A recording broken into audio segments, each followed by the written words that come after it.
संभाजीनगरच्या शिल्लेगाव शिवारातील ही घटना आहे। विक्रीसाठी ठेवलेले 60 कॅरेट टोमॅटो आता विहिरीत टाकण्यात आल्याची सध्या माहिती मिळते।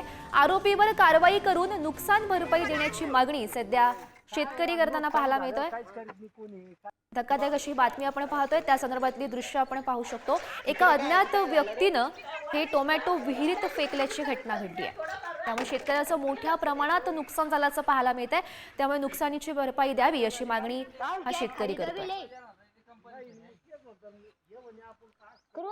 संभाजीनगरच्या शिल्लेगाव शिवारातील ही घटना आहे, आपण दृश्यांच्या माध्यमातून पाहू शकतो।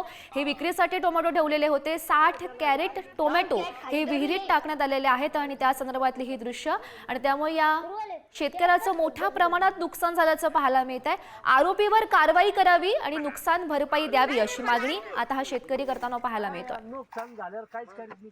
आपण दृश्य ही सध्या पाहू शकतो। विक्रीसाठी खरं तर हे टोमॅटो या शेतकऱ्यांनी ठेवलेले होते, मात्र हे जे टोमॅटो आहे ते अज्ञातानं विहिरीत फेकल्याची घटना घडलेली आहे आणि या संदर्भात अधिकची माहिती जाणून घेऊयात।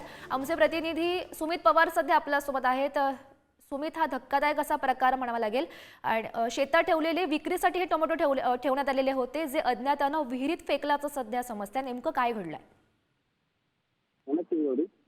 विकृत मानसिकतेतून छत्रपती संभाजीनगर जिल्ह्यातील शिल्लेगाव येथे एका शेतकऱ्यांनी स्वतः तोडून ठेवलेले 60 कॅरेट टोमॅटो ते अज्ञात व्यक्तीने सोडसाळपणा करत विहिरीत फेकल्याची घटना समोर आली आहे।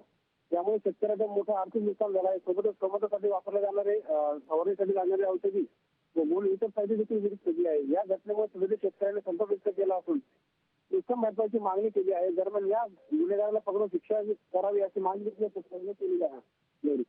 हो, नक्की सुमित, धन्यवाद दिलेल्या सविस्तर माहितीसाठी।